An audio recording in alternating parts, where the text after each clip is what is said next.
Hey guys, welcome to In the Game Room. Alan here. We're obviously not in the game room, we're in the workshop again. And today I want to talk for a second about airbrushes. I've heard it said before that the first step to recovery is admitting that you have a problem. And I may have a problem. I have a thing for buying airbrushes. I've got a Badger Renegade Chrome. I've got an Iwata Eclipse. Over here I've got a couple of Badger 155 Anthems.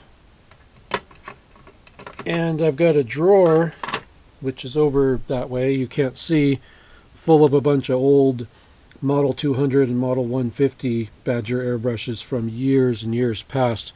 They're no longer serviceable, but every once in a while I'll refurbish one and give it away to somebody or something. But I got a lot of airbrushes. I just like them, and I don't know why, but no harm. I don't do drugs. I don't drink alcohol, so airbrushes is my thing. But as if those weren't enough, I went out and bought a new airbrush. When I was at the Little Wars convention and I was talking to the guys from Badger, I bought this Sotar 2020, and I wanted to just go over it here, show you guys what it's like and my first impressions of it. First of all, it's all black. It's pretty sexy looking for an airbrush. Here it is.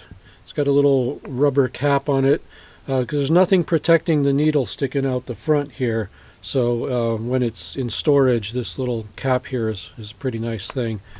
So it's pretty cool looking. It's got the adjustment on here so that you can set the amount of pull, you know, for if you're doing really fine lines and you want to keep them all the same width, you can set this. Now the first thing I noticed right away is that this here is moving back and forth. It's rattling, so there's something going on there, and the action is not terribly smooth. So I don't know what's going on there. I'm going to have to make a couple little adjustments. And if I move the needle all the way in, okay, that tightened that up. That's fine. But it's still not terribly smooth. Now, that could be just because it's brand new. Nothing's been through it yet. So what I'm going to do is I'm going to actually pause the video here for a second and put a tiny little bit of needle lube on the needle and see if this gets smoother. So let me take a second to do that, and I'll be right back. Okay, well, I'm back with you now. I put a little bit of the lube on the needle, and then I also put a little on the mechanism here that slides back and forth, and it's slow to return. I don't know if that's a function of this just being brand new. Maybe it's going to work its way in. We'll have to see, but that's a little bit odd. I've never seen that before. Usually when you let go of this, it just kind of snaps forward. But as you can see, that's just coming in real slow to return. So we'll keep an eye on that and see if that corrects itself over time or not. But so there it is. That's what it looks like. I'm going to put my little quick disconnect fitting on here. Put some air to this thing, and I'm going to put a little bit of paint in it and just see what it looks like. Now what I've heard is it does incredibly fine lines, so I'm very interested to see if that is the fact or not. So let's give me just a second to put some paint in it and hook it up, and I'll be right back. Okay, I'm back with you. I've got the airbrush loaded up with a little bit of Vallejo Model Air Blue with a couple of drops of Airbrush Flow Improver, and I've got the air hooked up, got the paint booth going. Now we're going to paint some lines on here and see what it looks like.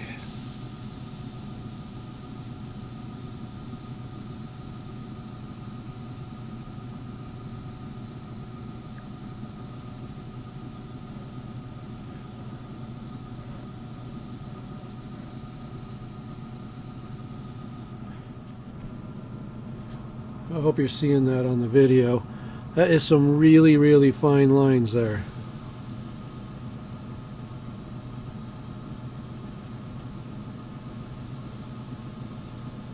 So that's pretty amazing. That's that's some quality small line work there, or whatever the hell I'm trying to say. I like it. Let's see if it opens up and paints wide as well. Oh yeah.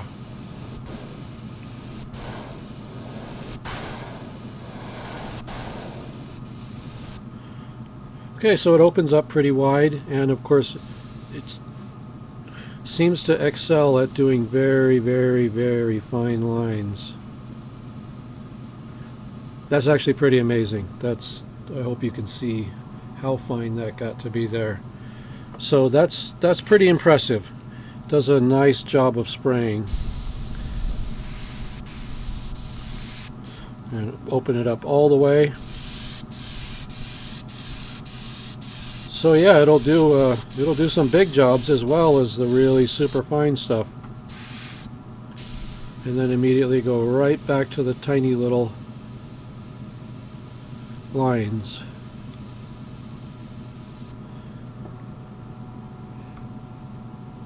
Well, I'd have to say that that's probably the finest lines I've seen out of an airbrush in a very long time. So I'm impressed with that. So the bit with the trigger returning to normal, actually it seems to be loosening up the more I do this. So maybe putting the oil in there and just working it for a while, it's going to loosen up. I mean, every time I pull this back, it seems to be getting a little better. So it's probably just a function of it being a brand new airbrush. And actually now it's kind of snapping back, and that's the way it should be. It should snap back. So that's pretty cool. So far I like it. It was $80 at the convention, so that was kind of a show special. You can get them right now for $85.80 on Amazon, and there may be other deals at other places, but if you want a really, really fine line airbrush, this might be a really good choice for you. I'm going to do a lot more testing with it, but so far, after just a few seconds of trying it out here, I'm really impressed with the fine line capability of it. Now I want to go ahead and clean it up, and then I'll get back to you and give you sort of my final thoughts. Okay guys, I just finished cleaning this airbrush, and there's one minor issue that I want to talk about.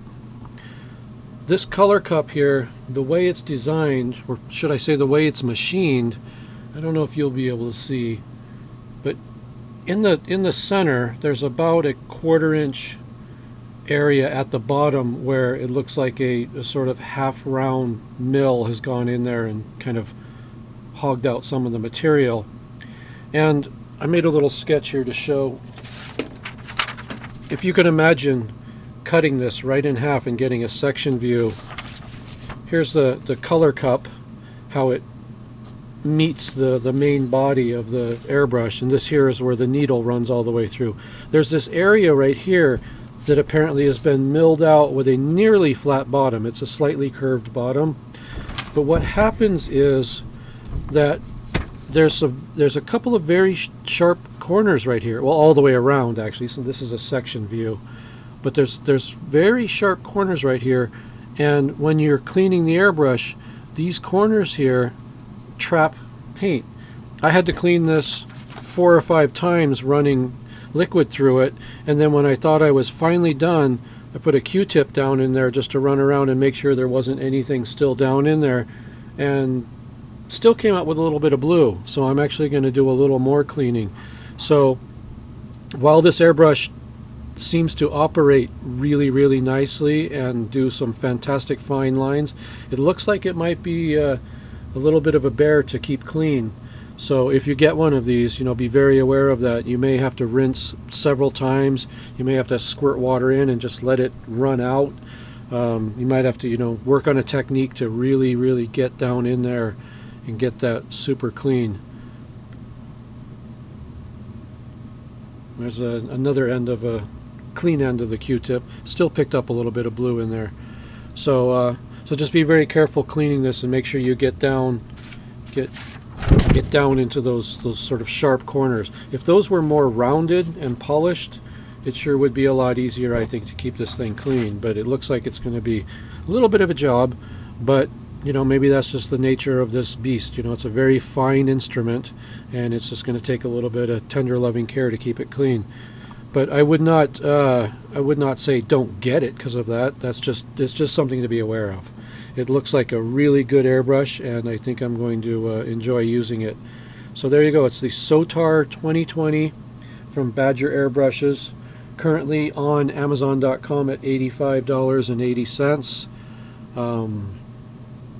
Yeah, I'm real happy with it. It looks pretty cool. We'll see, you know, over the years how much use I get out of it. But so far, it looks like it's going to be a keeper. There you go. Thank you very much for watching. One last quick announcement. I have consolidated all of the online sort of presence for the video podcast, audio podcast, show notes, links, and everything else all on one nice domain now. It's in the Game Room's blog site. It's itgrpodcast.com, and ITGR stands for In the Game Room, so it's real easy to remember. itgrpodcast.com.